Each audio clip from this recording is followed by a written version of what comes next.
When I said with a heart full of joy, "Daughter, I am so happy about your wedding tomorrow," my daughter fell silent, and my son-in-law laughed. The wedding took place a week ago. The money I had given for the celebration of their dreams disappeared into their pockets.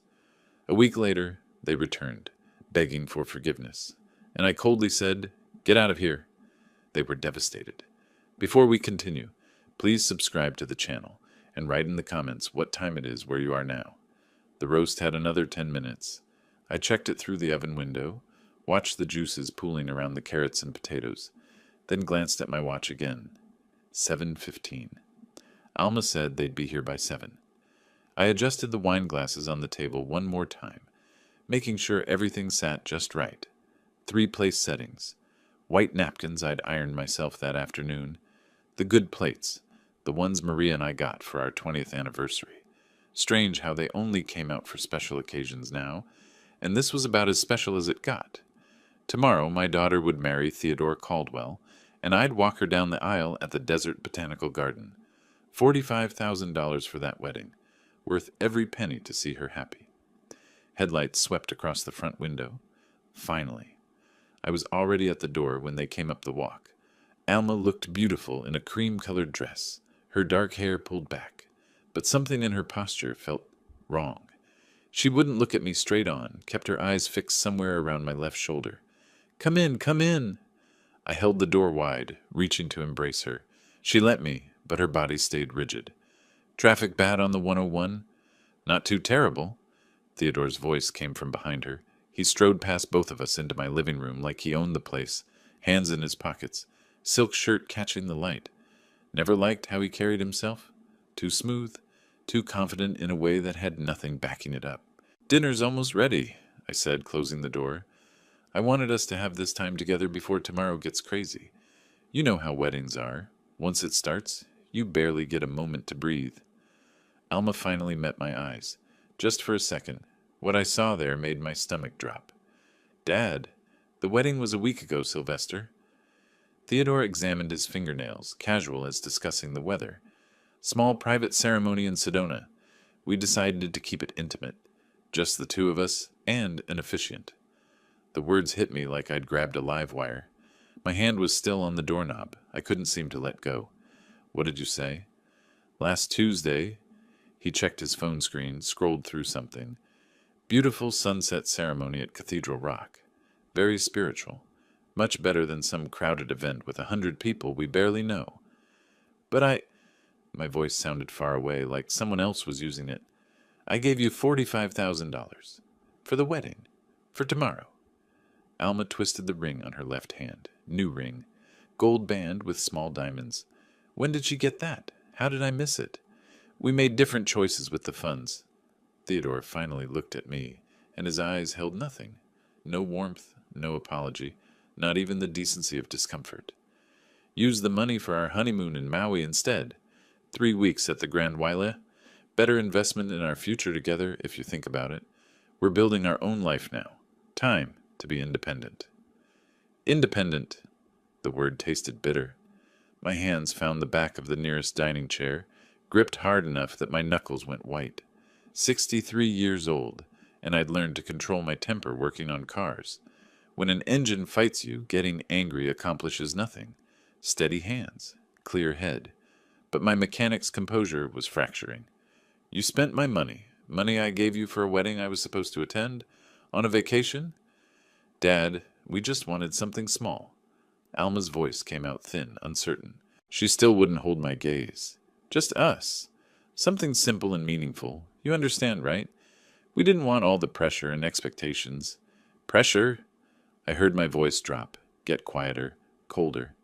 "I've been calling you every week about final arrangements. You let me believe. You both let me believe. We planned to tell you tonight." Theodore shrugged, actually shrugged, like he'd forgotten to pick up milk at the store. "Thought we'd have dinner? Explain the situation. You're overreacting." The oven timer started beeping in the kitchen. None of us moved. "Get out." Alma blinked. "Dad, get out of my house." I released the chair and stood straight, looked directly at Theodore. His smirk faltered for just a moment. "Good. Both of you. Now, you're being unreasonable." Theodore's voice took on a patronizing edge. We'll come back when you've calmed down, old man. Give you time to process. I'm processed. I walked past them and opened the front door. The July evening heat rushed in, thick and suffocating. Leave.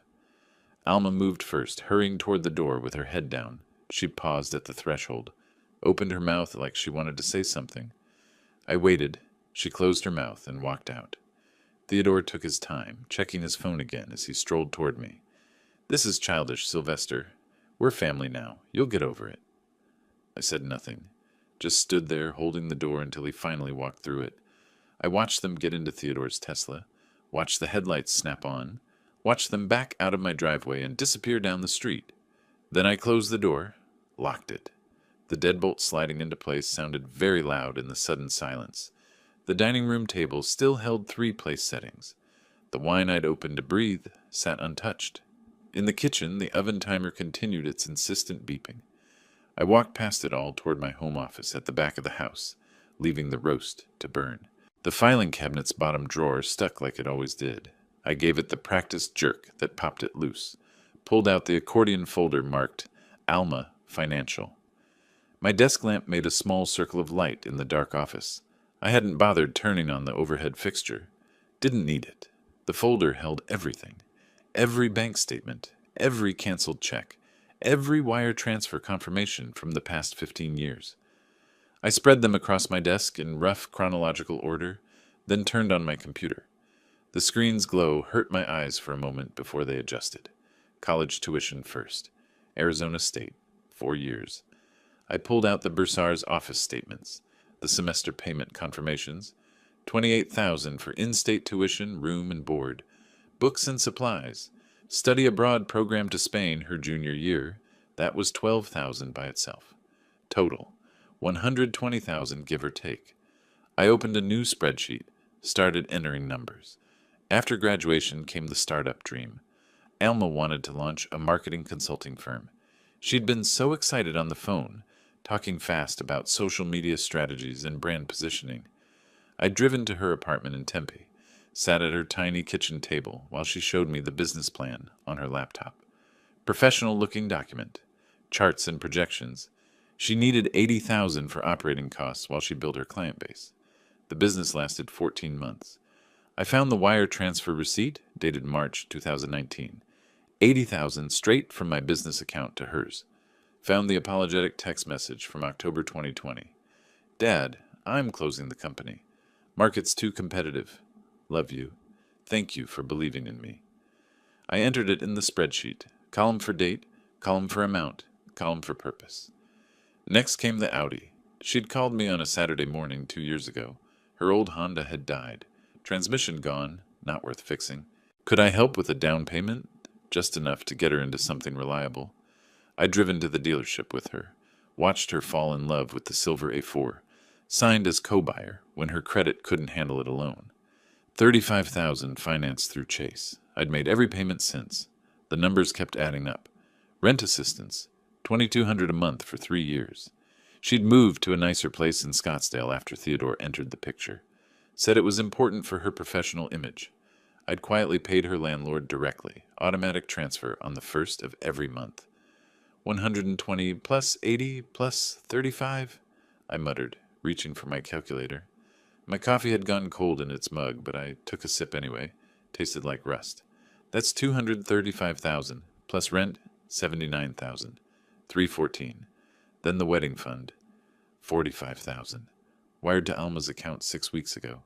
Money that bought first-class tickets to Hawaii and 3 weeks at a resort I couldn't pronounce. I logged into my online banking, pulled up the joint account, the one I'd set up last year after Alma mentioned she worried about emergencies. What if something happens and I need money fast, Dad? Could we have a shared account just for security? Made sense at the time. My daughter needed safety. What father wouldn't provide that? Current balance, $67,412. I clicked on transaction history. Started scrolling. May 15th. Withdrawal, $5,000. Notation. Business TC. May 22nd. Withdrawal, $8,000. Notation. Business TC. June 3rd. Withdrawal, $6,500. Notation. Business TC. TC. Theodore Caldwell. My hand stopped moving the mouse. I just stared at the screen, watching the blue light reflect off my reading glasses. Every withdrawal since April carried those initials. Some smaller, 1,500 here, 2,000 there. Others larger. The biggest, 12,000 on June 28th. I clicked back through 3 months of history, started adding up Theodore's extractions from the account my daughter had access to, the account I'd funded for her security. $43,000. Gone. Funneled through Alma into Theodore's pockets. Dad, Theodore has an amazing real estate investment opportunity. Her voice played in my memory, bright and hopeful. That phone call in April. Could you transfer some funds to the account, just until his commission check clears? 2 weeks, tops. 2 weeks had turned into 4 months of systematic drainage. I pulled more files. Every document told the same story. Every email I'd saved. Dad, you always said you'd support my dreams. Dad, I promise this time will be different. Dad, I'll pay you back when things stabilize. My legal pad sat blank beside the keyboard. I picked up a pen, started writing. Not emotions, not anger, just facts, categories, and totals. Education, $120,000 business. Investment, $80,000 vehicle. $35,000. Housing, $79,200. Wedding fund, $45,000 joint account, withdrawn by TC. $43,000 miscellaneous, medical, travel, gifts, $9,800 grand. Total, $412,000 or $412,000.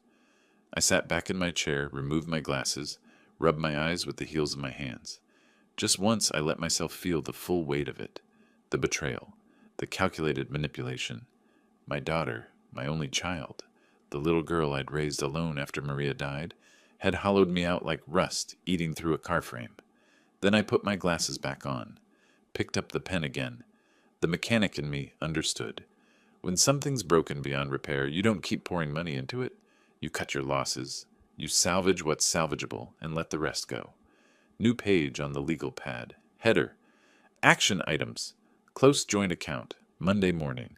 Remove Alma from Wells Fargo Access. Monday morning. Cancel automatic rent payment. Monday. Revise will schedule with attorney this week. Remove Alma as beneficiary. Life insurance. Retirement accounts. Business succession. Call Martin Ashford. Rancy Estate Planning. I opened a new browser tab. Typed Estate Attorneys, Phoenix, Arizona. The search results filled my screen. I started clicking through, reading reviews, checking credentials. Opened another tab for trust lawyers. Another for asset protection specialists. My browsing history grew. How to legally disinherit adult child, Arizona. Revocable trust requirements. Protecting business assets from family claims. The clock in the corner of my screen read 3:47 a.m. I wasn't tired. My mind was working with a clarity I hadn't felt in years, each thought clicking into place like a perfectly calibrated torque wrench. Another page in the legal pad. I started listing names from the search results. Firms that specialized in family law, estate planning, asset protection. Next to each name, I wrote the earliest appointment time their websites listed. My phone sat dark on the desk. No calls from Alma. No apologetic texts. No, Dad, can we talk? She'd made her choice. Chosen Theodore. Chosen the money. Chosen to let her father believe in a wedding that never happened, while she drained his accounts behind his back. I pulled up my email, started composing drafts. Subject lines only, to be finished in the morning when business hours started. Joint account closure request. Beneficiary change forms. Urgent, estate planning consultation. Through the window behind my computer, the sky had started shifting from black to deep purple. Dawn coming. Phoenix waking up. The bank on Camelback Road opened at 8. I had 4 hours to shower, dress, organize my documents. I looked at the legal pad, at the action items, at the browser tabs still glowing with attorney websites, at the spreadsheet showing $412,000 in a single, damning column. You want independence? I said it quietly to the empty office, to the darkness, to the daughter who wasn't there to hear it. You'll have it. I saved the spreadsheet as evidence.xlsx and started creating a new folder on my desktop. Time to treat this like any other business problem. Methodical, strategic. No emotion, just execution. The untouched dinner still sat on my dining room table. I could smell it from here, the roast now cold and congealed. I'd deal with it later. Right now, I had work to do. The shower water ran hot enough to sting. I stood under it until steam filled the bathroom, until the tension in my shoulders started to ease. Through the frosted window, dawn light was breaking over the desert. Sunday morning. Most people would sleep in. I had business to conduct. I toweled off, dressed in the clothes I'd laid out the night before. Pressed gray slacks, white button-down shirt, the leather belt Maria bought me 15 years ago. When you're about to dismantle someone's life, you dress for it. The dining room table still held last night's disaster. Congealed roast, cold potatoes, the wine I'd never opened. I scraped everything into the trash bag, listening to the solid thunk of wasted food hitting the bottom. Ran the dishes under water, loaded the dishwasher. Each movement felt like erasing evidence of a crime I hadn't committed. My watch showed 7:42. The Wells Fargo on Camelback Road opened at 8.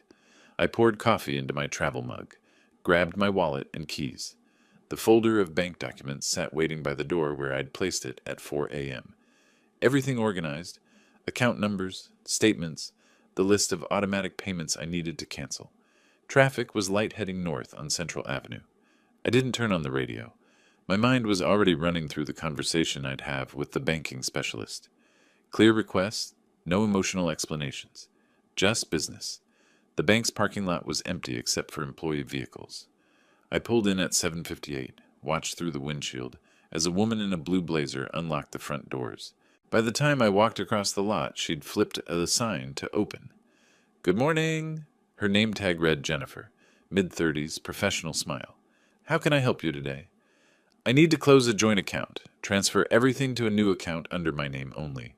Remove all secondary holders." Her fingers moved across her keyboard. "Of course. Let me pull up your accounts, Mr. Perez? Sylvester Perez?" She studied her screen, clicked through several pages. "I see you have a joint savings account here with Alma Perez Caldwell. That's the account you'd like to close?" "That's correct." "And you want to transfer the full balance to a new individual account? Current balance is $67,412. "Yes, today." Something flickered in her expression. Recognition, maybe, that this wasn't routine account maintenance. But her voice stayed neutral.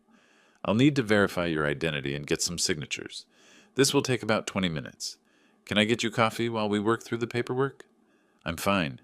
She printed forms, slid them across the desk one by one. Joint account closure authorization. New account application.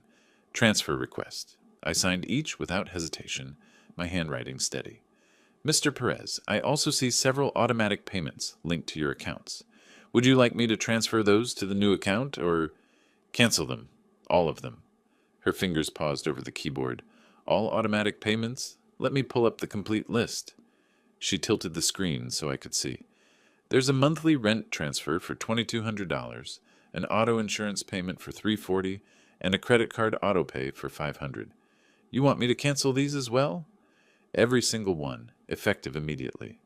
"Understood." More typing. "These cancellations will process by end of business today. The account closure will be complete within 24 hours, but the funds will be available in your new account this afternoon." "That works." She printed a final confirmation page, circled the new account number with her pen. "You're all set, Mr. Perez. Is there anything else I can help you with?" "That's everything. Thank you." Outside, the Phoenix heat was already building. I sat in my truck for a moment, the folder of bank documents on the passenger seat now stamped with processing dates and confirmation numbers. First move complete. Martin Ashford's law office was 15 minutes away in a converted Victorian on 3rd Street. I'd used him for business contracts and lease agreements for the past decade. Solid attorney, discreet.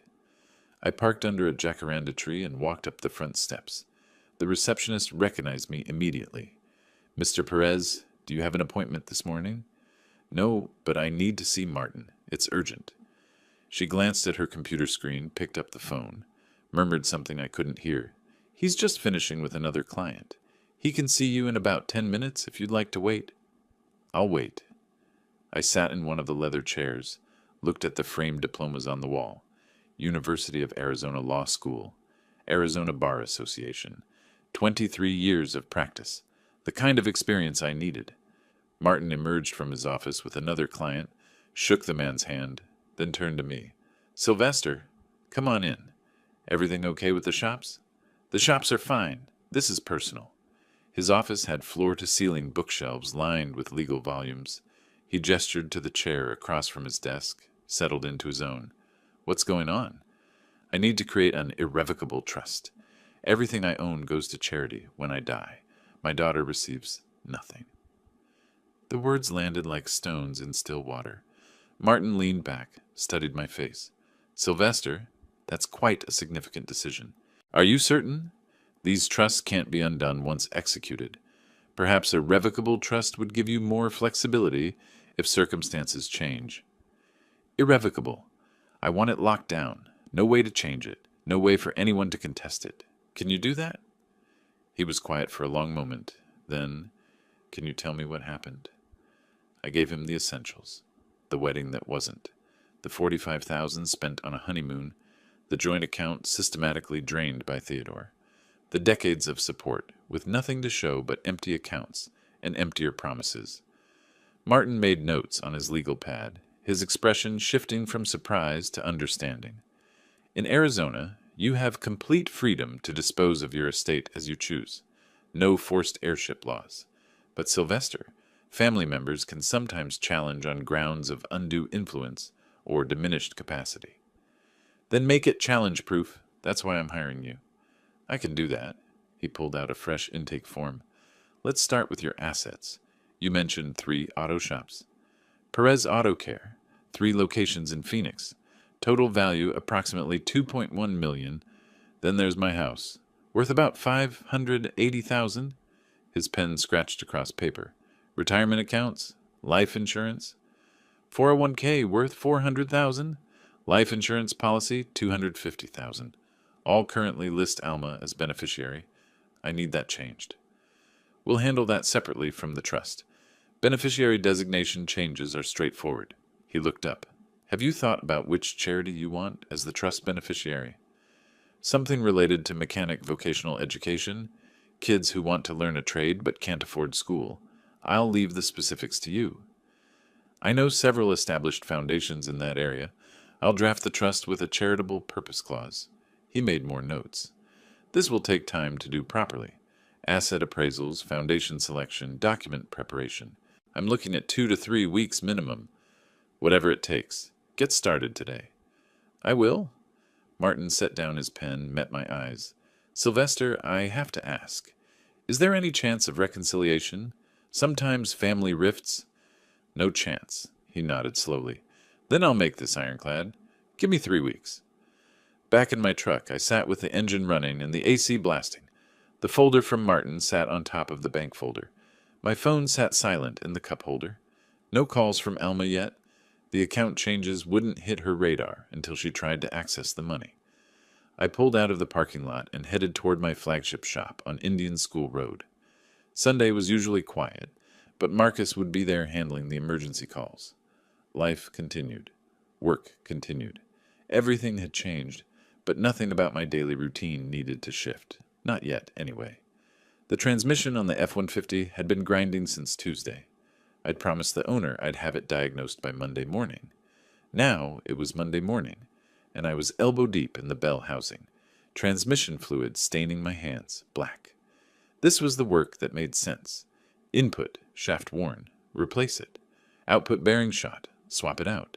Every problem had a solution you could see, touch, fix. Not like families. Not like daughters who cut you out of their lives while draining your wallet. My phone buzzed in my shirt pocket. I ignored it. Adjusted the transmission jack. Checked the alignment one more time. The phone buzzed again, then again. I wiped my hands on a red shop rag. Pulled out the phone. Alma's name filled the screen. 7 missed calls. I stared at it. Felt my jaw tighten. Let it ring one more time. 2. Then I answered. Dad, what's going on? Her voice came through sharp, irritated. Not apologetic. Not remorseful. Annoyed. I tried to use the card and it says the account is closed. Is there some kind of mistake? Can you call the bank? There's no mistake, Alma. Silence on her end. Then, what do you mean there's no mistake? Dad, I need that account. I tried 3 different ATMs. I closed the account. You. What? When? Why would you do that without telling me? I set down the wrench I'd been holding, looked at the transmission suspended on the jack, waiting for me to finish the job. You're an adult now, 34 years old, married, time to be independent. What are you talking about? You can't just... Dad, rent is due today. We don't have enough in our account to cover everything this month. You always helped with... We had an arrangement. We had a lot of arrangements. You arranged to get married without me. I'm arranging my finances without you. Seems fair. Dad, please don't do this. I know you're upset about the wedding, but this is... Her voice cracked. Now the tears started. Right on schedule. This is too much. You're punishing me for... Give me that phone. Theodore's voice, distant, then suddenly close. Listen, old man, you can't cut off your daughter like this. We'll sue you for financial elder abuse in reverse. We had a reasonable expectation of continued support. My attorney says we have grounds. You had reasonable expectation of attending your own wedding. Life is full of disappointments. I ended the call, set the phone face down on my workbench, picked up my wrench and returned to the transmission. It buzzed 3 more times in the next hour. I didn't look at it. By noon, my phone showed 14 missed calls, voicemails piling up, text messages appearing one after another. I finished with the F-150, moved to a Honda with a timing belt issue, let Marcus handle the customer calls, focused on the work. Around 6, I finally listened to the voicemails. Alma's voice progressing from angry to desperate. Dad, please, just call me back. We can work this out. I'm sorry, okay? Just please pick up. Theodore's voice, trying to sound legally authoritative. Sylvester, this is harassment. Cutting off your daughter financially without warning. My attorney says we have grounds to pursue this in court. Call me back so we can resolve this reasonably. Neither of them had attorneys. I'd run a business long enough to know what real legal threats sounded like. This was posturing. I drove home as the sun set orange and purple over the desert, made myself a sandwich, ate it standing at the kitchen counter, opened my laptop at the dining table, and pulled up the documents Martin had emailed that afternoon. Trust framework, asset evaluation forms, foundation options for the charitable beneficiary. My phone lit up again, text from Alma. Dad, I'm coming over. We need to talk face to face. I didn't respond. Closed the laptop, carried it to my office. Settled in at my desk with Martin's paperwork spread out in front of me. Started reading through the trust language, making notes in the margins. The knock came just after 7:30. Loud, insistent. Dad, Dad, I know you're home. Alma's voice carried through the front door. Your truck is in the driveway. Please, just open up. I stayed in my office chair, didn't move toward the door. Through the window, I could see their shapes on my front porch. Alma and Theodore, backlit by the porch light I'd forgotten to turn off. This is ridiculous. Theodore's voice, louder than Alma's. You think ignoring us solves anything? You think you can just... More knocking. The doorbell rang, shrill and persistent. Rang again. Alma's voice rose higher. 5 minutes. That's all I'm asking. 5 minutes to talk, please. I marked a clause in the trust document that needed clarification, made a note to ask Martin about the Foundation's oversight requirements. The knocking continued. Theodore's voice grew angrier, but I couldn't make out the specific words anymore. Just noise, just static. They stayed for an hour, maybe longer. I reviewed the entire trust draft, started compiling questions for Martin. Through the window, I watched Theodore pace on my porch, phone pressed to his ear. Alma sat on my front steps, head in her hands. Finally, their voices faded. Car doors slammed. Engines started. I waited until I heard them pull away before I stood and walked to my front door. A crumpled piece of paper was jammed under the doormat.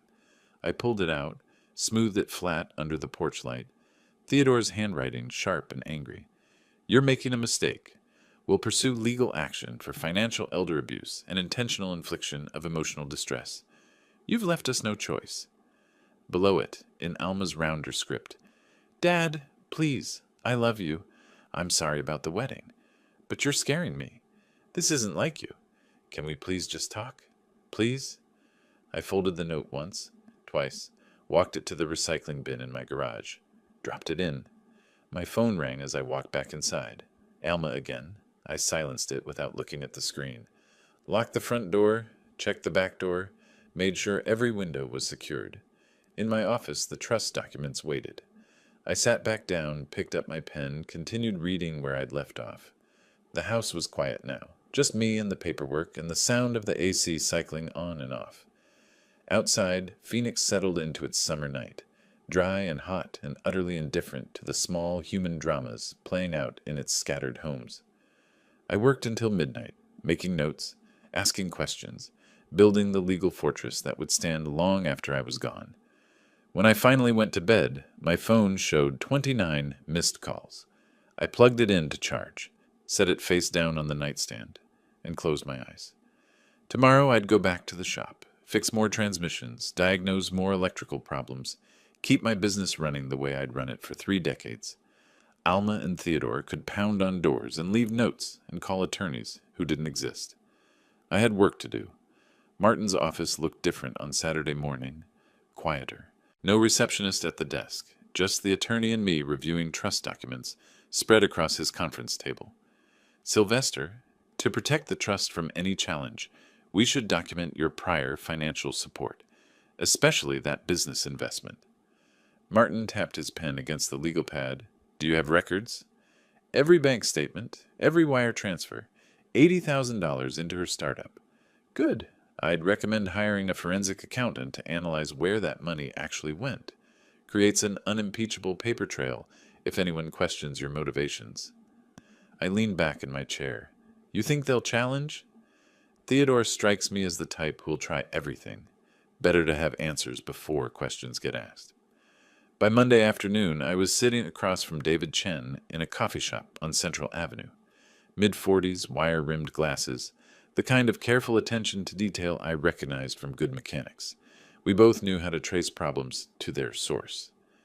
Mr. Perez, I'll need all documentation related to the business. Incorporation papers, account statements, expense reports. He pulled out a tablet, stylus ready. I'll trace every dollar and categorize expenditures as legitimate business costs versus other uses. How long? 3 to 4 days for a comprehensive report. I'll be thorough. I slid a folder across the table. Business plan Alma had shown me 2 years ago, bank statements from the startup account I'd funded, incorporation documents from the Arizona Corporation Commission, every piece of paper that proved I'd believed in her dream. David opened the folder, scanned the first few pages. I'll have results by Wednesday. The next 3 days felt stretched thin. I worked the shops, replaced a serpentine belt on a Camry, diagnosed a misfiring cylinder on a Jeep Cherokee, supervised Marcus while he tackled a transmission rebuild. Normal work. But my mind kept drifting to David's investigation and to something else, the subtle shifts in how people treated me. Tuesday morning, Frank from Desert Parts Supply made an odd comment while I was ordering brake pads. Everything okay with you, Sil? Heard you're going through some family troubles. I kept my voice level. Nothing I can't handle. Sure, just checking in. But his tone carried something new. Curiosity, judgment, hard to say. Wednesday afternoon, my phone rang while I was finishing paperwork in my shop office. David's name on the screen. Mr. Perez, I've completed the analysis. The findings are significant. He paused, choosing words carefully. Of the $80,000 you invested, I can account for less than $8,000 in legitimate business expenses. The remainder appears to have funded personal lifestyle expenditures. My grip tightened on the phone. Give me specifics. Luxury hotels, high-end dining, designer retail purchases. I've categorized everything in the report. There's also a pattern of charges in Theodore Caldwell's name, despite him not being listed as a business partner or employee. Send me everything. The email arrived 10 minutes later. I opened the PDF on my computer, started reading. Website design, would $200. Business cards, $180. WeWork membership, 1 quarter, $2,400. Subtotal of legitimate business expenses, $790. Then the rest. Line after line of personal spending dressed up with vague business justifications. $4,200. Nyman Marcus, professional attire. $2,800. Montage Laguna Beach, client meeting. What's $650? Dominic's Steakhouse, business dinner. The business dinner was for 2 people on a Wednesday night in July. Alma's startup had no clients at that point. I knew because she'd told me she was still building her portfolio. Theodore's name appeared on dozens of transactions. Hotel charges in Las Vegas and San Diego. Premium gym memberships at Lifetime Fitness. A $13,100 charge at a luxury watch retailer with the notation Professional Accessories. $72,000. Gone. Not to build a business, but to fund a lifestyle. I printed the report, put it in a folder, set it on my desk next to the trust documents. Evidence. Facts. Numbers that couldn't be argued with. That evening I attended the Phoenix Metro Auto Repair Association meeting at a hotel conference room near Sky Harbor. 20 years I'd been part of this group, monthly meetings to discuss industry challenges, regulatory changes, best practices. I knew everyone, but tonight felt different. I walked in and conversation near the door paused, resumed a beat too late. Jerry Patterson gave me a nod but didn't come over like he usually did. Linda Chen, no relation to David, was talking to a group by the coffee station and glanced my way, then quickly back to her conversation. Robert Mendoza finally approached me during the break. We'd opened our first shops the same year, helped each other through the learning curve, shared supplier contacts and business advice for 2 decades. Sil, we've known each other a long time. I need to ask you straight. He kept his voice low. What's happening with Alma? I'm hearing stories that don't sound like you, but what are you hearing? He looked uncomfortable. Theodore's been at a couple networking events. Says you cut Alma off completely. No warning, no conversation. Says she's struggling to pay rent, and you won't even take her calls. He's worried about her well-being. The words landed like body blows. Not because they hurt, but because I could see the calculation behind them. Theodore working the circuit, building sympathy, controlling the narrative before I'd even realized we were in a public relations battle. There's always more to a story than one person's version. I kept my tone neutral. I'm handling a family matter with appropriate boundaries. Robert nodded slowly. I figured. Just wanted to hear it from you. Some folks who don't know you as well, he trailed off. Some folks believe what they hear first. Yeah. I stayed for the rest of the meeting, but didn't contribute much to the discussion. Drove home through warm August darkness, my mind working through the problem. Theodore wasn't just fighting for money anymore. He was fighting for reputation, social standing, the leverage that comes from being seen as the victim. Back in my home office, I opened my laptop and created a new folder. Record, Alma Financial Support. Started building a timeline. Every tuition payment, every rent check, every business investment, every promise to pay me back that evaporated into nothing. David's audit report went into the folder. Bank statements showing the joint account drains, email exchanges where Alma asked for money with increasingly elaborate justifications. My phone lit up with a notification. Missed call from an unknown number, no voicemail. I stared at it for a moment, then went back to my documentation. If Theodore wanted to control the narrative, he was about to learn that stories without facts are just noise, and I had all the facts. I worked until past midnight, organizing, cross-referencing, building the unassailable record of what had actually happened. Not the emotional version Theodore was selling, not the victim story Alma would tell, just numbers, dates, and documents that couldn't be disputed. When I finally closed my laptop, the folder held everything. A complete financial history of my relationship with my daughter, reduced to spreadsheets and bank statements and audit reports. Tomorrow I'd call Martin. We needed to talk about what came next. Thursday morning started with my hands inside a Honda Civic's engine bay, checking spark plugs. The third cylinder wasn't firing right. Probably a bad coil. My phone rang from the workbench. Martin's voice came through tight. Sylvester, we have a situation. Alma and Theodore have retained an attorney. Whitmore and Associates, mid-tier firm. They've sent a demand letter. I straightened up, wiped my hands on a rag. Demanding what? Restoration of financial support and a guarantee of inheritance rights. Claims you made oral promises that created a binding expectation. Through my shop's front window, I saw the mail carrier approaching. Hold on! The certified mail envelope had my name in bold letters. I signed for it, tore it open while walking back to my office. Official letterhead, 3 pages of legal language. I scanned the key phrases: established pattern of financial support, reasonable reliance, verbal assurances regarding estate planning, immediate restoration of monthly payments required. Martin, I'm reading it now. Don't let it rattle you. Can you come by this afternoon? Say 3 o'clock? I'll be there. I photographed each page, sent them to Martin with a 2-word message. See you soon. The rest of the morning dragged. I tried to focus on the Civic, but my mind kept circling back to that letter. Theodore's move, putting legal pressure, trying to force me into settlement talks, probably hoping I'd rather pay them off than deal with an attorney and court filings. They didn't know me very well. At Martin's office, he had the demand letter on his screen, already annotated with notes in red. He looked more amused than concerned. Sylvester, can they actually force me to— No, absolutely not. He leaned back in his chair. Arizona law is crystal clear. You have complete testamentary freedom. Adult children have 0 entitlement to parental support or inheritance. Their attorney knows this. Then why send the letter? Intimidation. Hoping you'll settle to avoid hassle, or building a paper trail for public sympathy. He clicked to a new document. I'm drafting a response. It'll be polite, firm, and legally airtight. No obligation exists. No settlement will be offered. The trust proceeds as planned. I watched him type, occasionally reading phrases aloud for my approval. Arizona Revised Statutes, Section 142101, grants absolute testamentary freedom. No legal doctrine of promissory estoppel applies to informal family discussions.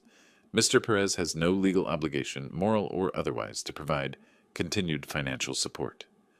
Perfect, I said. Martin's fingers paused. He looked at me over his reading glasses. Legally, they have nothing. But Sylvester, you should know. Legal battles and public opinion battles are different. They can lose in court and win in the community. I'm not settling. I didn't think you would. Just be prepared for them to fight dirty in other ways. I drove home thinking about his warning, got as far as my driveway before my phone started buzzing. Text messages. Multiple people. I pulled them up at a red light. From Robert. Heads up, Alma posted something on Facebook. Pretty rough. From Linda Chen. Sylvester, just saw something online. Wanted you to know. From Marcus at the shop. Boss, you might want to check social media. I waited until I was home to open Facebook. Hadn't posted anything myself in probably 2 years. Just kept the account to stay connected with distant relatives and old customers. Alma's post was at the top of my feed, shared by someone I vaguely knew. It's hard to write this, but I need to share my truth. My father has cut me off completely, financially, emotionally, because I got married. 34 years of being his daughter, and when I chose love, he chose money. Rent is due. Bills are piling up, and he won't even answer my calls. I know parents don't owe their adult children anything legally, but I thought family meant more than that. I thought I meant more than that. To anyone going through something similar, you're not alone. We deserve better. The post had been up for 3 hours, already had 200 reactions, 50 comments, a dozen shares. I scrolled through the responses. Parents who use money to control their kids are the worst. Stay strong. There's always 2 sides, but she seems genuinely hurt. My dad did the same thing. It's financial abuse. Document everything. Praying for you, sweetie. Your father will regret this someday. Carefully worded. No outright lies I could point to. Just framing, context, the things she left out. Like the secret wedding. Like Theodore draining accounts. Like $72,000 spent on luxury vacations while claiming to run a business. I set my phone face down on the kitchen counter. Didn't comment. Didn't message her. Didn't defend myself in her comment section where every word would be screenshotted and used against me. The next several days proved Martin right about public opinion. Friday, a longtime customer named Patricia came in for an oil change. While I was processing her payment, she said, "Hey, I saw something about you and your daughter online. Hope everything's okay." With a look that said she wasn't sure everything was okay. "Family matters," I said. "Nothing to worry about."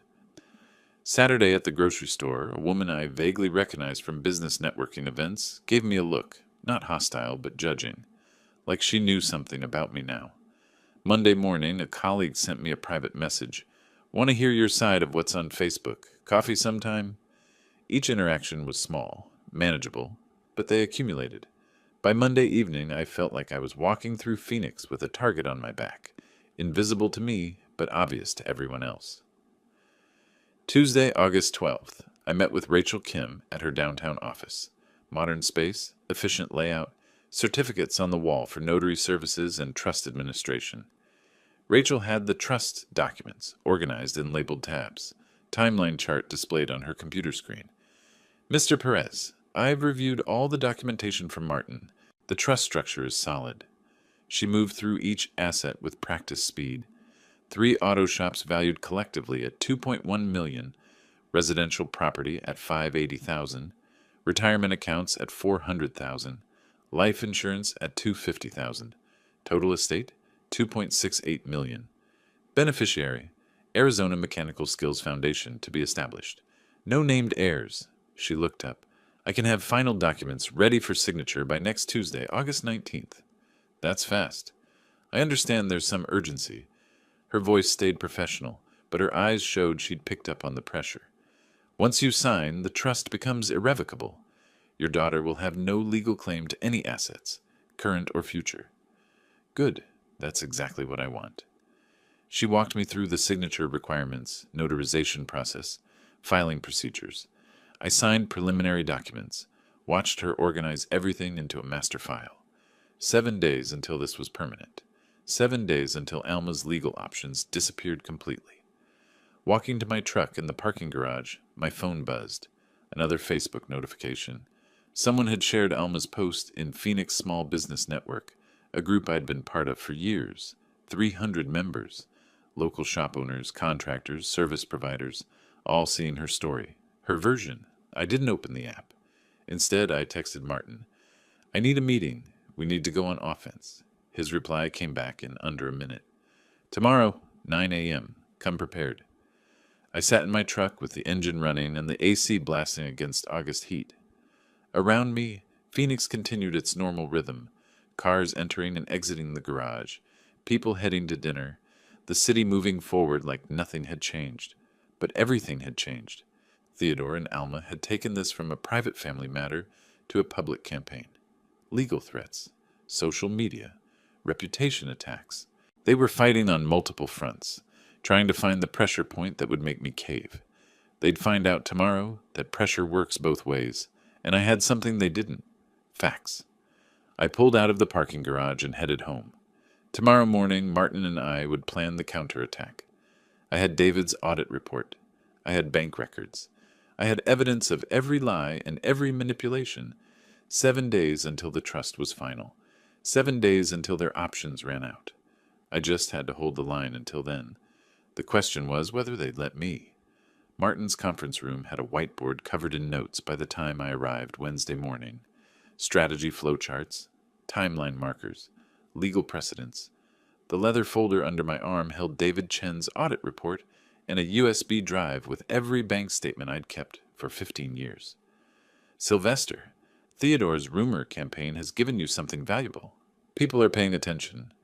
Martin gestured to the whiteboard. When you respond, you need to respond with overwhelming evidence. We're not defending. We're presenting facts that make defense unnecessary. What exactly do you need from me? Everything. Every payment, every broken promise, every documented request for money. Email, text, bank records. We build a timeline that shows pattern, not isolated incidents. I spent the next 4 days at my home computer, mining through digital history. Years of correspondence with Alma, preserved in my email archive. Search terms became painfully familiar. Dad, I need. Dad, could you? Dad, you're the only one. Thursday afternoon, I found one from March 2023. I read it aloud to myself in my empty office. Dad, you've always believed in me when no one else did. This business is going to make you so proud. Thank you for the faith and the investment.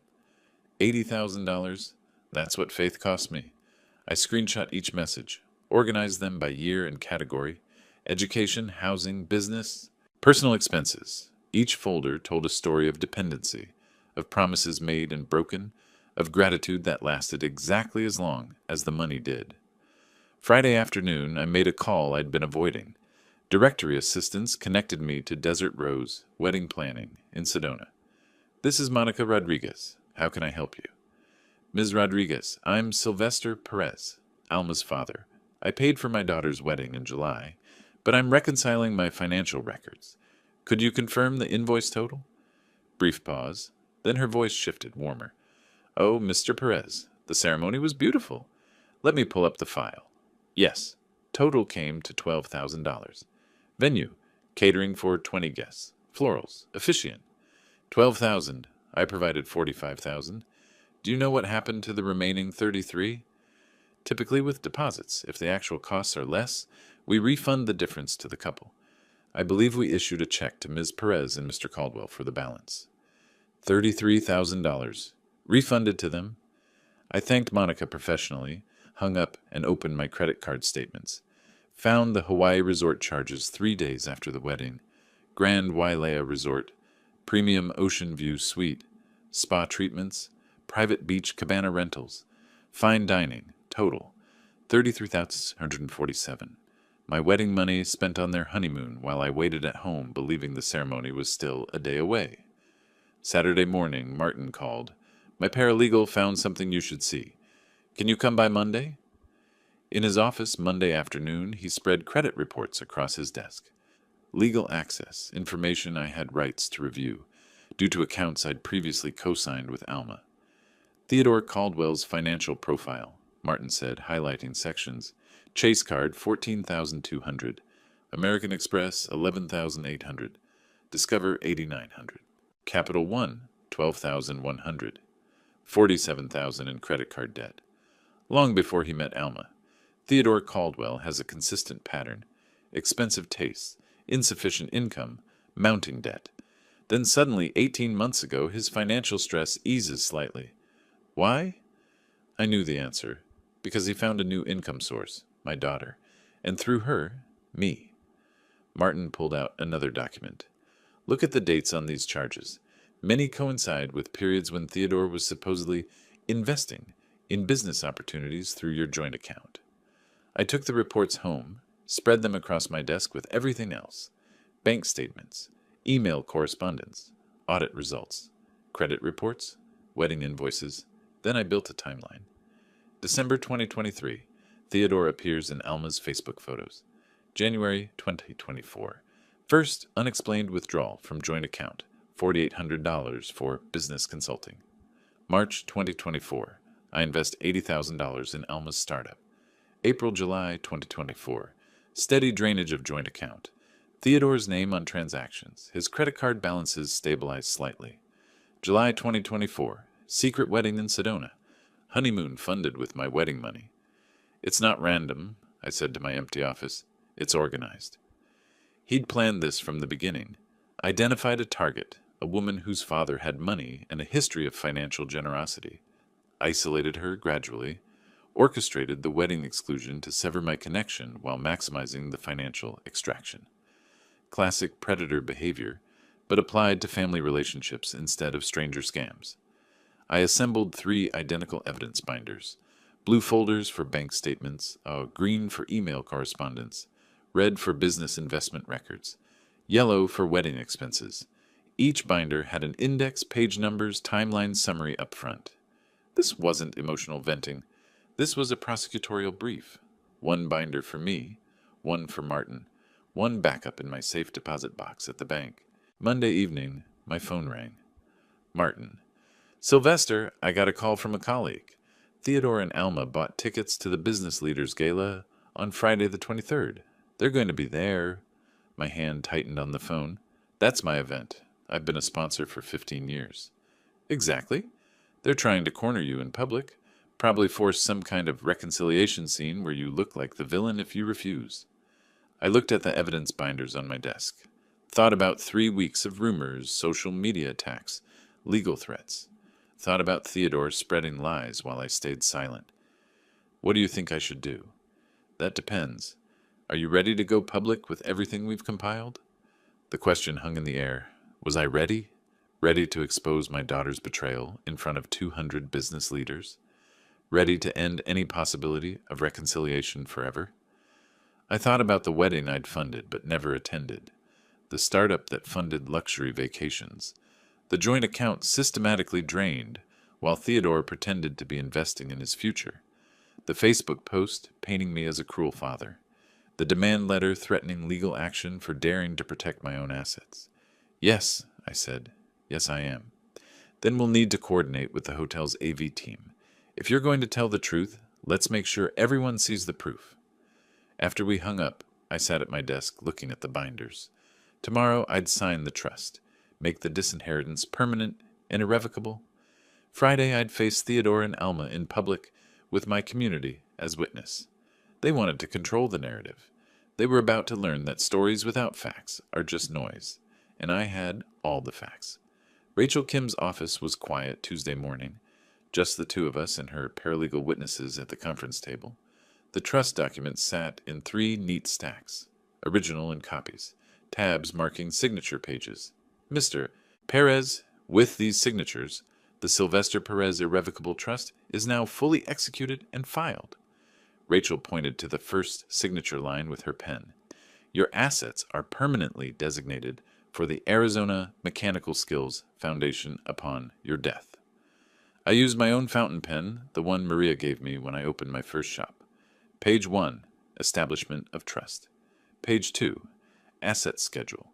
Page 3, Beneficiary Designation. Page 4, Irrevocability Clause. Each signature was deliberate.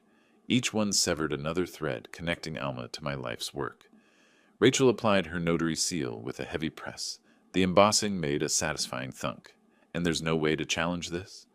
In Arizona, with proper execution and given you're of sound mind, it's bulletproof.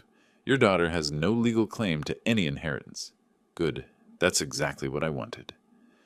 The next 3 days crawled. Wednesday, I had my charcoal suit dry cleaned. Thursday evening, I met Martin at a coffee shop near his office. Last chance, Sylvester. Are you absolutely sure you want to take this public tonight if the opportunity arises? If Theodore tries to make me look like the villain in front of my community, yes, I'm ready. Then remember, facts only, no emotional attacks. Let the evidence speak. Don't call him a con artist, even if that's what he is. I won't, but I will tell the truth. Friday evening, I arrived at the Arizona Biltmore Resort at 6:15. The grand ballroom gleamed under crystal chandeliers. Round tables dressed in white linens. Silent auction displays lined the perimeter. Vacation packages, restaurant gift certificates, sports memorabilia. My company's platinum sponsorship placard stood prominently. Perez Auto Care, $5,000 sponsor. I'd attended this gala for 15 years. Knew most faces, understood the rhythm of the evening. Cocktails, dinner, speeches, silent auction closing, dancing, professional networking dressed as social gathering. Carlos Mendoza found me near the auction tables. Sil, glad you made it. Wasn't sure after, well, some of the stuff circulating online. Here and staying, I said simply. Dinner service began at 7. Salad course, then chicken or salmon. I chose my usual table with business associates, shop owners, suppliers, a couple of insurance brokers, comfortable conversation about industry changes, Phoenix heat, upcoming football season. Around 7:30, during the main course, I saw them enter. Theodore in an expensive suit, Alma in a designer dress. They scanned the ballroom like hunters tracking prey, spotted me, exchanged words, took seats at a back table, last-minute tickets. Nowhere near premium placement. They waited, through salad, through dinner. I felt their attention like heat on my neck, but didn't turn around. Dessert arrived, chocolate mousse. The MC, a local TV personality, finished announcing silent auction closing times and stepped away from the small stage. Theodore moved. He walked to the stage, took the standing microphone, tapped it twice. Feedback, squeal. The room went quiet. I apologize for the interruption, but I need to address something important. I set my fork down carefully, wiped my hands with my napkin, waited. Many of you know Sylvester Perez as a successful businessman, a contributor to this community. I know him as my father-in-law. Theodore's voice carried false humility. His daughter, My wife, Alma, is heartbroken. There's been a misunderstanding, a family disagreement that spiraled, and I'm asking, publicly, humbly, for healing. Sylvester, whatever happened, can we talk? Can we find forgiveness? He extended his hand toward my table. Every eye in the ballroom turned to me. The trap was sprung. Refuse, and I am the heartless father. Accept, and I validate their narrative. I stood slowly, buttoned my suit jacket, walked between tables toward the stage. The room held its breath. Theodore handed me the microphone. He had no choice. Refusing would expose his manipulation. I looked out at 200 faces, business leaders, friends, colleagues, people who'd seen Alma's Facebook post, heard Theodore's rumors, wondered about the truth. Thank you for the unexpected opportunity to address this. My voice was calm. Theodore mentioned family. Let me tell you about family. About 34 years of being a father. Behind me, the presentation screen flickered to life. Martin had coordinated with the hotel's AV team. My timeline appeared, 1990-2024. Financial support provided. I paid $120,000 for my daughter's college education, $80,000 for a business startup that never operated, $35,000 for a car, $2,200 a month for rent for 3 years, $45,000 for a wedding I was never invited to attend. The screen showed bank transfers, dates, amounts, each one highlighted. If you're doing the math, that's over $400,000. Not loans, gifts, because she was my daughter, and I loved her. Past tense, deliberate. 3 weeks ago, I learned that the wedding I'd funded had happened a week earlier, in secret. My daughter and her husband spent the wedding money on a vacation to Maui instead. Email correspondence appeared on screen, Alma's requests, her promises, her gratitude. I also learned that the business I invested in never actually functioned. The money funded luxury purchases instead. David Chen's audit results, category summaries, luxury hotels, designer clothing, premium dining. The room was absolutely silent. This week I signed an irrevocable trust. My entire estate, 3 automotive businesses, my home, all assets totaling $2.68 million, will fund vocational education for aspiring mechanics. Young people who want to learn a trade, work with their hands, build something real. I paused. Let that sink in. Not a dollar goes to my daughter. Theodore's face had gone white. Alma, at their back table, had covered her face with her hands. Theodore asked about forgiveness. Here's what I believe. Family is built on respect, not just blood, and respect requires honesty. My daughter and her husband have neither respected nor been honest with me. So I've built a new legacy, one that will help people who value hard work and integrity. I set the microphone back on its stand. Thank you for listening. Now let's get back to the reason we're here tonight, supporting this community. The applause started with one person, then spread. Within seconds, the entire ballroom was standing, clapping. Not polite acknowledgement, genuine sustained applause. I walked back to my table. Didn't look at Theodore frozen on stage. Didn't watch as Alma and Theodore moved toward the exit, as guests turned to observe their departure, as they left the ballroom in complete silence. Martin, 3 tables away, caught my eye, nodded once. My table mate leaned close. Sylvester? I had no idea. After seeing that Facebook post, I wondered. But this is completely different. There's always 2 sides, I said. I just wanted people to know mine. My phone vibrated in my pocket. Probably Alma, probably Theodore, maybe both. I didn't reach for it. The reckoning was complete. The carburetor rebuild required patience. Tiny jets, precise adjustments, the satisfaction of restoring function to something broken. I was under the hood of a '67 Mustang, hands deep in its engine bay, when Eddie appeared at my elbow. Boss, your daughter's here. His voice carried careful neutrality. Outside, in the parking lot, with her husband. They're asking for you. My jaw tightened. I set down the socket wrench, wiped my hands on a shop rag. Through the bay door, I could see their car, unwashed. Theodore's expensive suit visible through the windshield, looking rumpled even from this distance. I'm leaving for the day, Eddie. Personal matter. Can you handle things here? Of course. He paused. You all right? I will be. I removed my work apron, grabbed my keys, walked out the back exit, drove home using the route that avoided passing them. This wouldn't happen at my shop, not in front of my employees, not on my professional ground, my territory, my terms. When I arrived home 15 minutes later, their car occupied my driveway. I pulled into the garage, closed the door behind me, entered through the kitchen, moved through my house to the office with the front-facing window. They were already at my door, knocking. Alma's hand on the doorbell. When they heard my garage close, saw my truck, the knocking intensified. I stood at my office window and watched. "Dad, please! I know you're in there. Just 5 minutes. Please, I'm so sorry." Alma's voice carried through the glass, raw and desperate. Theodore paced on my porch. "Sylvester, we made mistakes. Terrible mistakes. But we can fix this. Just open the door." I didn't move, didn't respond, just observed from behind my window. They didn't leave. An hour passed. They sat on my porch steps, stood and knocked again. Alma's shoulders shook, crying. Theodore placed a hand on her back, the gesture automatic, not comforting. 2 hours. The afternoon sun beat down on them. Phoenix August heat. They moved to the shade of my porch overhang, but didn't retreat to their car. Theodore checked his phone repeatedly. Alma stared at my front door like she could will it open. 3 hours. A neighbor across the street glanced over while getting mail, quickly looked away. The scene was obvious. Someone being denied entry. Someone refusing to leave. "I'm your daughter, your only child. You can't cut me out forever. Please." Alma's voice cracked on the last word. 4 hours. The sun began its descent, shadows lengthening across the porch. Golden light, evening approaching. They'd been at my door since 2 o'clock. It was nearly 6. I made a decision, not to reconcile, to end this.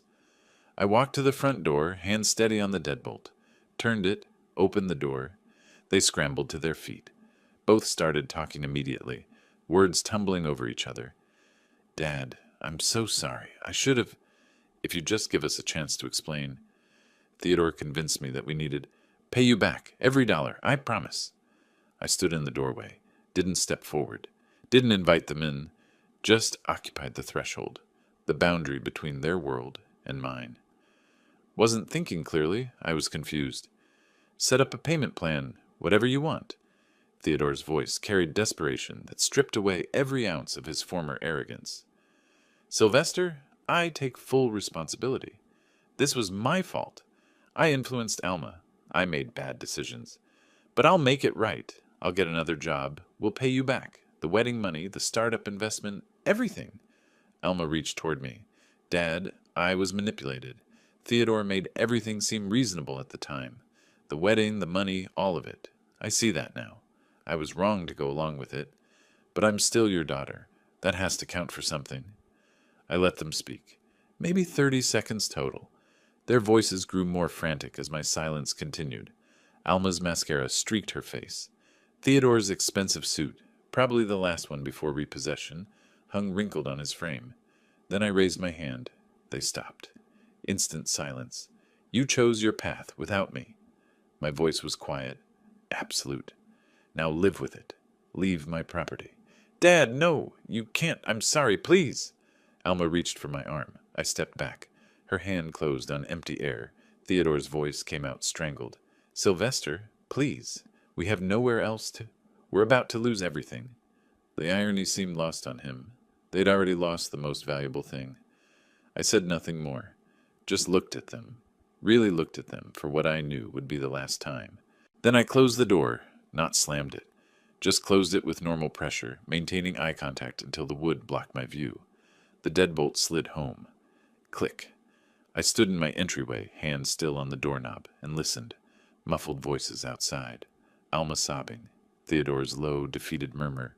Footsteps descending porch stairs. I walked to my office window. Watched them return to their car. Alma collapsed into the passenger seat. Didn't close the door right away. Just sat there bent forward. Theodore walked around to the driver's side slowly, got in. They sat in the stationary car for several minutes, just sitting. Finally, the engine started.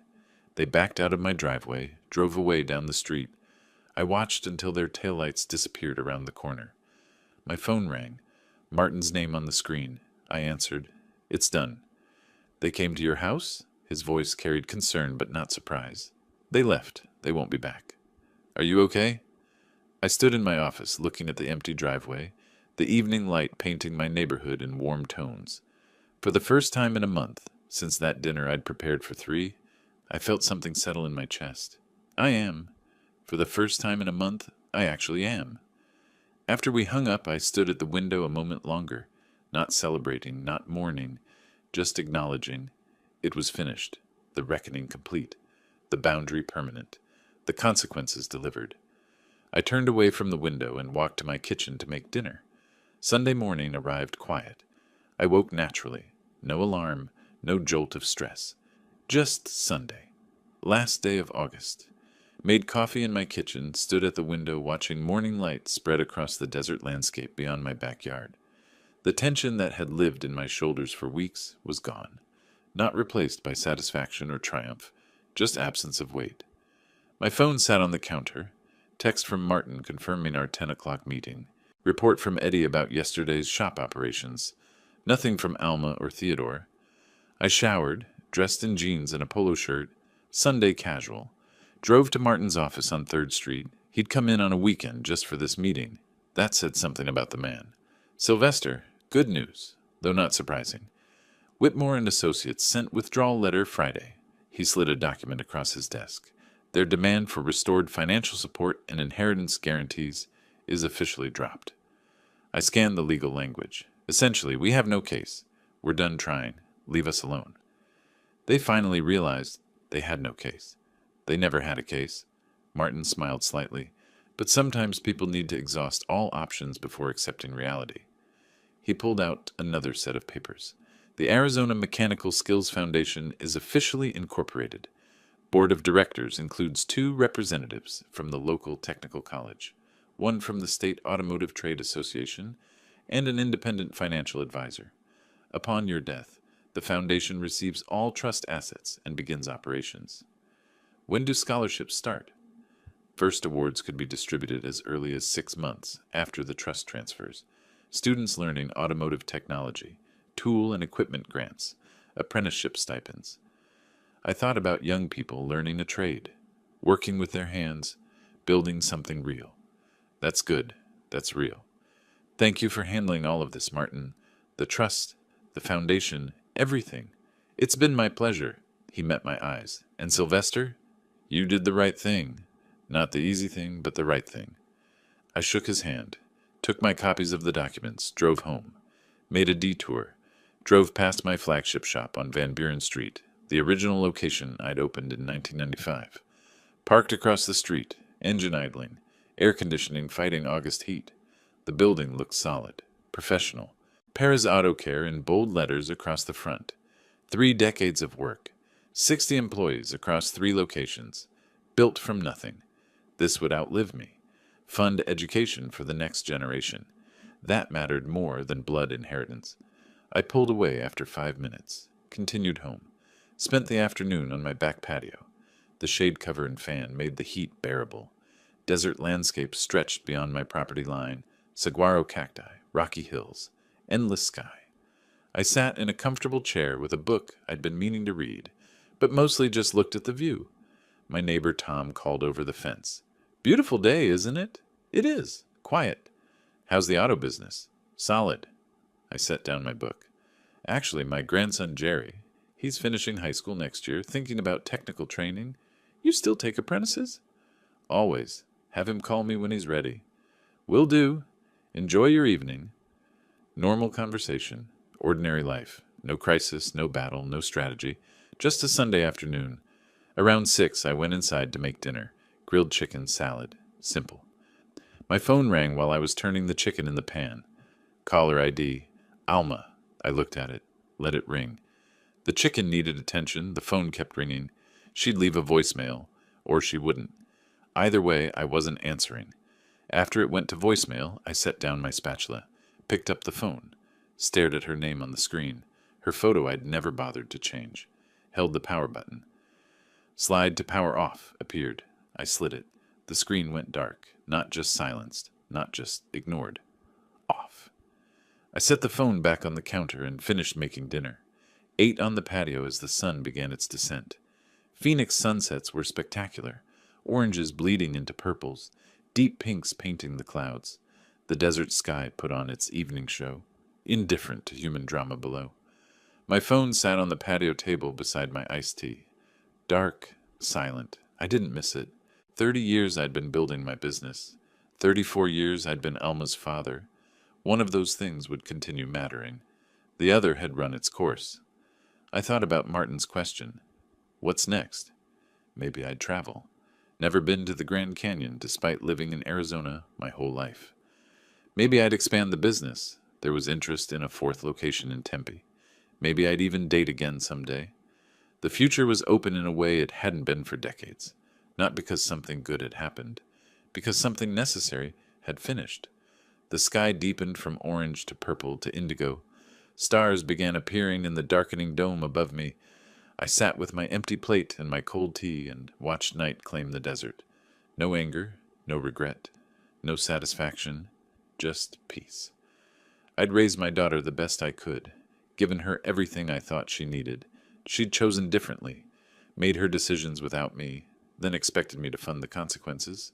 That wasn't on me. I'd protected what I'd built, established boundaries, created a legacy that would help people who valued hard work and integrity. Young people learning trades, building skills, earning their own way. That was worth more than blood. The phone stayed dark on the table. I made no move to turn it back on. Didn't need to. Everything that needed saying had been said. Everything that needed doing had been done. A breeze moved across the patio, carrying the scent of creosote and dust, the desert's perfume. Somewhere in the distance, a coyote called. Another answered, the ancient rhythm of the Sonoran desert, indifferent to the small human dramas played out beneath its sky. I gathered my plate and glass, stood, and carried them inside, locked the patio door, rinsed the dishes in the sink. Normal Sunday evening routine. Tomorrow, I'd go back to work, fix cars, manage employees, run my business. The same life I'd been living for 3 decades, minus the weight of obligation to someone who'd never valued it. I left the phone on the counter, dark and silent, walked to my bedroom, got ready for sleep. When I turned off the lights, the house settled into comfortable darkness. No tension waiting in the corners. No dread about tomorrow's phone calls. No wondering what fresh manipulation might arrive. Just a house. Just a man. Just another night. And in the morning, the rest of my life would continue. If you like this story, please like this video, subscribe to the channel, and share your impressions of this story in the comments. To listen to the next story, click on the box on the left. Thank you for watching.